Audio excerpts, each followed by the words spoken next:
കൊന്നിച്ചോ സുഹൃത്തുക്കളെ, ഞാൻ നിങ്ങളുടെ സ്വന്തം എക്സ്ട്രാ കോമിക്. നമ്മൾ ഇന്ന് എക്സ്പ്ലെയിൻ ചെയ്യാൻ പോകുന്നത് ബ്ലാക്ക് ക്ലൗഡിന്റെ ചാപ്റ്റർ 327 മുതൽ 329 വരെയാണ്. ഗൈസ്, ഇവർക്ക് രണ്ടുപേർക്കും ഒരു കൺഗ്രാജുലേഷൻസ് കൊടുത്തേക്ക്. കാരണം ഇവർ രണ്ടുപേരും നമ്മുടെ ചാനലിലെ ഒരു ടോപ്പ് കമന്റേഴ്സ് ആണ്. പിന്നെ മറ്റൊരു കാര്യം കൂടി ഞാൻ ഓർമ്മിപ്പിക്കുകയാണ്, ഈ വീഡിയോ കാണുന്നതിന് മുമ്പ് ഇതിനു മുമ്പിട്ട് എല്ലാ വീഡിയോസും നിങ്ങൾ കണ്ടെന്ന് എന്തായാലും ഉറപ്പുവരുത്തണം. അതിനു മുമ്പ് ബ്ലാക്ക് ക്ലൗഡിന്റെ ആനിമി നിങ്ങൾ ഫിനിഷ് ചെയ്തെന്ന് ഉറപ്പുവരുത്തണം. അങ്ങനെ ലൂസിഫറുടെ അറ്റാക്ക് സക്സസ്ഫുള്ളി തന്നെ ആസ്റ്റർ ബ്ലോക്ക് ചെയ്തുകൊണ്ടാണ് ഈ ചാപ്റ്റർ അങ്ങനെ തുടങ്ങുന്നത്. ലൂസിഫർ പറയുന്നുണ്ട്, ഇവന് ഇതെന്ത് പറ്റി, ഇപ്പോഴും മാജിക് ഒന്നും ഇല്ലല്ലോ, പിന്നെ എന്തോ ഇവന് കാണിക്കുന്നത്, നീ ഈ ലോകത്ത് ജീവിച്ചിരിക്കാൻ അർഹനല്ലെന്നും പറഞ്ഞുകൊണ്ട് ലൂസിഫർ ആസ്റ്റനെ കൊല്ലാൻ വേണ്ടി പോകുകയാണ്. ആസ്റ്റയുടെ മുഖത്തായിരുന്നു ആ ഒരു അറ്റാക്ക് ലാൻഡ് ചെയ്തത്. ലൂസിഫർ അപ്പോഴാണ് ഒരു കാര്യം ശ്രദ്ധിക്കുന്നത്, ആസ്റ്റ ചെറുതായിട്ട് ഒന്ന് അനങ്ങിട്ട് പോലും ഇല്ല. ആസ്റ്റയ്ക്ക് ഒന്നും തന്നെ സംഭവിച്ചിട്ടുമില്ല. നേരത്തെ അത് ഭയങ്കര വിയേർഡ് ആയിട്ടുള്ള ഫീലിംഗ്സ് ആയിരുന്നു. അവിടെ ഇവിടെ ആയിട്ടൊക്കെ കുറെ കാര്യങ്ങളൊക്കെ കിടക്കുന്നു. ഇപ്പൊ അത് കറക്റ്റ് ആയിട്ട് മെർജ് ആയിട്ടുണ്ട്. അതുകൊണ്ട് പ്രത്യേകിച്ച് എനിക്ക് ഇപ്പൊ നിന്നോട് ദേഷ്യമോ വെറുപ്പോ ഒന്നും തന്നെ ഇല്ല. ആകെപ്പാടെ എനിക്ക് ചെയ്യേണ്ടത് ഞാൻ നിന്നെ ഡിഫീറ്റ് ചെയ്യണമെന്ന് എനിക്കറിയാം. നിന്നെ ടോട്ടലി തന്നെ എനിക്ക് ഡിഫീറ്റ് ചെയ്തിട്ട് എനിക്ക് ജീവിക്കണം. അത് മാത്രമേ ഇപ്പൊ എന്റെ മുമ്പിലുള്ളെന്ന് പറഞ്ഞുകൊണ്ട് ലൂസിഫറുടെ കൈ പുള്ളിക്കാരൻ പിടിച്ച് നിൽക്കുവാണ്. ഇവൻ എന്തോ പറ്റിയിട്ടുണ്ട്, അവനെ തൊടുന്ന ആ ഭാഗത്തിന്റെ മാജിക് കംപ്ലീറ്റ്ലി തന്നെ ഷട്ട് ഓഫ് ആക്കി കളയുവാണ്. പക്ഷെ നിനക്ക് അധികാലമൊന്നും സമയമില്ലെന്ന് പറഞ്ഞുകൊണ്ട് ലൂസിഫർ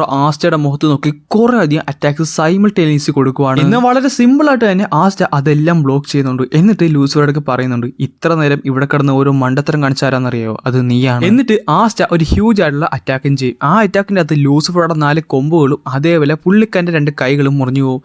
യാമിക്കും നാച്ചിനും ഒന്നും തന്നെ പറ്റത്തില്ല. അവിടെ ഇപ്പൊ എന്തുവാണ് സംഭവിക്കണമെന്ന് മനസ്സിലാവുന്നതിന് മുമ്പ് തന്നെ ലൂസിഫറുടെ കൈയും കൊമ്പും എല്ലാം തന്നെ മുറിഞ്ഞു മാറിയിരുന്നു. താഴോട്ട് വീണിട്ടിരുന്ന നാച്ചപ്പ പറയുന്നുണ്ട്, സോ ഇതാണല്ലേ ട്രൂ ഡെവിൽ യൂണിയൻ. യാമിയായിട്ട് ആസ്റ്റനെ കാണാൻ നേരത്ത് പുള്ളിക്കാരൻ ഒരു ചെറിയ ഓർമ്മയോട് വരികയും ചെയ്യും. എന്നിട്ട് പുള്ളിക്കാരൻ പറയുകയും ചെയ്യും, എനിക്ക് അന്നേ അറിയാമായിരുന്നു നിന്നെ ആദ്യമായിട്ട് കണ്ടപ്പോൾ തന്നെ നീ കുറച്ച് ഇൻട്രസ്റ്റിംഗ് ആയിട്ടുള്ള ഒരുത്തരാണെന്ന്. ആസ്റ്റ അവനെ ഡിഫീറ്റ് ചെയ്തൊക്കെ നമ്മുടെ യാമി പറയുന്നുണ്ട്. ആസ്റ്റക്കാട്ടെ ഇനി ഒരു 5 സെക്കൻഡ് കൂടി ഡെവിൽ യൂണിയൻ യൂസ് ചെയ്യാൻ പറ്റുന്നത്. പെട്ടെന്ന് തന്നെ ആസ്റ്റ ലൂസിഫറുടെ മുഖത്ത് നോക്കി ചവിട്ടി ദൂരേക്ക് വിടുന്നുണ്ട്. ലൂസിഫറായിട്ട് തെറിച്ചു പോവുകയും ചെയ്യും. എന്നിട്ട് ആസ്റ്റ ലൂസിഫറുടെ നേരെ ചെല്ലാൻ നേരത്ത് പുള്ളിക്കാരൻ ഗ്രാവിറ്റി മാജിക് യൂസ് ചെയ്ത് ഭൂമിയുടെ ഒരു ചെറിയൊരു പോർഷൻ നേരെ ഉയർത്തും. അതാവട്ടെ ആസ്റ്റനെ ഇടിച്ച് അവിടെ നിൽക്കുകയും ചെയ്യും. ഇതേ സമയത്ത് ലിബിയുടെ ചെറിയധികം മെമ്മറീസും ആ സൈഡിൽ കാണിച്ചു പോകുന്നുണ്ട്. അപ്പൊ ലിബിയോട് പറയുന്നുണ്ട്, ലിബി നിനക്കൊരു കാര്യം അറിയാവോ, എനിക്കൊരു ആൺകുഞ്ഞുണ്ടറാ, ഏകദേശം നിന്റെ അത്രയൊക്കെ ഉള്ളു.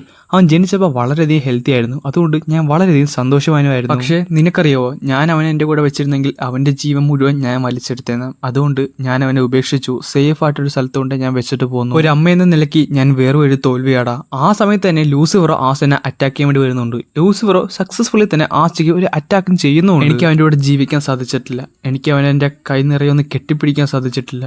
എനിക്ക് നാളെ അവനെ കാണാൻ പറ്റുമെന്ന് പോലും അറിയാമല്ല. പക്ഷേ ഇന്നും നാളെയും ഞാൻ ജീവനോടെ ഇരിക്കുന്ന അത്രയും നാൾ ഞാൻ അവനെ സ്നേഹിക്കും. ലൂസിഫറുടെ ആ ഒരു പഞ്ച് ആസ്റ്റയുടെ മേത്ത് അധികം നന്നായിട്ടൊന്നും ഏറ്റുന്നില്ല.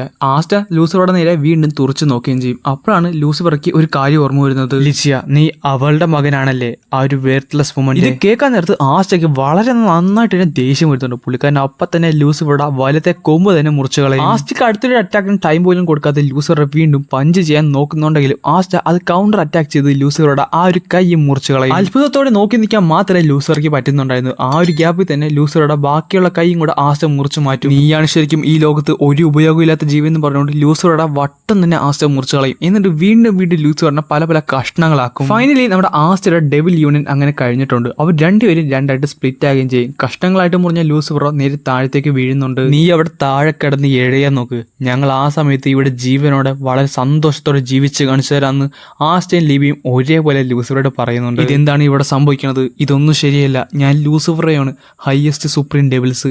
ഞാൻ ഡെവിൾസിൻ്റെ പിനക്കിൾസിലുള്ള ഒരുത്തരാണ്, മോസ്റ്റ് പവർഫുൾ മാജിക് ഉള്ള ഒരുത്തരാണ്.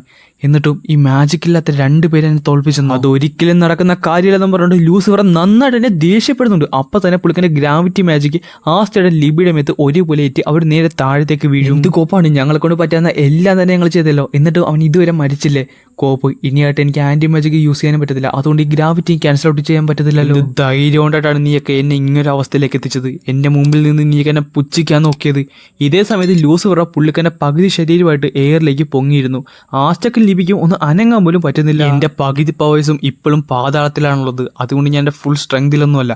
അതൊക്കെ ഉണ്ടായിരുന്നെങ്കിൽ നിനക്കൊക്കെ എന്റെ ഫ്രണ്ട് ഇങ്ങനെ നിൽക്കാൻ പോലും പറ്റുമെന്ന് തോന്നുന്നുണ്ടോ? ഇത്രയൊക്കെ ചെയ്തിട്ട് എന്തായി, നിനക്കൊക്കെ എന്തെങ്കിലും ചെയ്യാൻ സാധിച്ചോ എന്ന് പറഞ്ഞുകൊണ്ട് ഗ്രാവിറ്റിയുടെ പവർ നമ്മുടെ ലൂസിഫറെ കൂട്ടുവാണ്. നീയൊക്കെ ഇവിടെ കിടന്ന് മരിക്കാൻ ലൂസിഫർ പറയുന്നുണ്ട്. എന്നാൽ പെട്ടെന്ന് ലൂസിഫറുടെ മുമ്പിൽ ആ ഒരു ബ്ലാക്ക് മൂൺ പ്രത്യക്ഷപ്പെടും. അവിടുന്ന് നാച്ചും യാമിയും ഒരേപോലെ പൊങ്ങി വരുന്നുണ്ട്. നീയൊന്നും ഇതുവരെ ചത്തില്ലെന്ന് ലൂസിഫർ അവരോടൊക്കെ ചോദിക്കുന്നുണ്ട്. ഇല്ല, ഞങ്ങൾ ചത്തില്ല, ഞങ്ങൾ ഇവിടെ വെച്ച് ഞങ്ങളുടെ ലിമിറ്റ്സ് ഒക്കെ സർപ്പാസ് ചെയ്യാൻ പോവാണെന്ന് അവർ രണ്ടുപേരും ഒരേപോലെ പറയും. ഇത്ര വേണമെങ്കിലും സ്ട്രഗിൾ ചെയ്തോ, നിനക്കൊന്നും ഒരിക്കലും ഇവനെ അറ്റാക്ക് ചെയ്യാൻ പറ്റത്തില്ല, അവന് ആ പയ്യന് ഒന്ന് എഴുന്നേക്കാൻ പോലും പറ്റത്തില്ലെന്ന് പറയാൻ നേരത്ത് പെട്ടെന്ന് ലൂസിഫർ ഞെട്ടിപ്പോകും. ആസ്റ്റർ വീണ്ടും പുള്ളിക്കാരന്റെ സോഡും പിടിച്ചുകൊണ്ട് എഴുന്നേറ്റ് നിന്നു.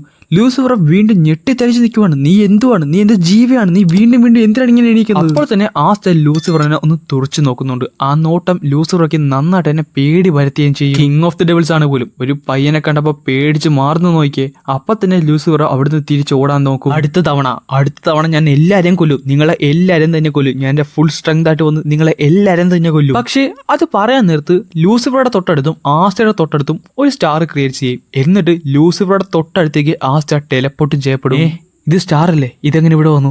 ഇതാ പയ്യന്റെ ഇല്ലെന്ന് പറഞ്ഞുകൊണ്ട് യൂൺ എന്നെ നോക്കുന്നുണ്ട്. അപ്പൊ യൂണ് പറയുന്നുണ്ട്, ഇനി രണ്ടാമതൊരു അവസരം നിനക്ക് തന്നിട്ട് വേണ്ടേ? ആസ്റ്റ അവനെ കൊല്ലാൻ പറയാൻ നേരത്തെ തന്നെ ആസ്റ്റ വട്ടം മുറിക്കുന്നുണ്ട്. ലൂസിഫറുടെ ഒരു കൊമ്പ് പൂർണ്ണമായിട്ടും പോയിട്ടുണ്ട്. എന്നിട്ട് നേരെ ചവിട്ടി താഴത്തേക്ക് ഇടുവാണ്. ഇത് കാണുന്ന യൂണുടെ യാമിയുടെ നാച്ചിന്റെ മുഖത്ത് പുഞ്ചിരുണ്ടെങ്കിലും ബാക്കിയുള്ളവർ അത്ഭുതപ്പെട്ട് നിൽക്കുവാണ്. പെട്ടെന്ന് ഇതെല്ലാം കണ്ടുകൊണ്ടിരുന്ന ആ ഒരു ഡെവിലുണ്ടല്ലോ, അവൾ കൈയടിക്കാൻ തുടങ്ങും. എന്നിട്ട് പറയുന്നുണ്ട്, ബ്രില്യന്റ്, ഇവിടുത്തെ ജയം നിങ്ങൾക്കുള്ളതാണ്, നിങ്ങൾ തന്നെയാണ് ഇവിടെ ജയിച്ചിട്ടുള്ളതെന്ന് ആസ്റ്റർക്ക് പറയുന്നുണ്ട്.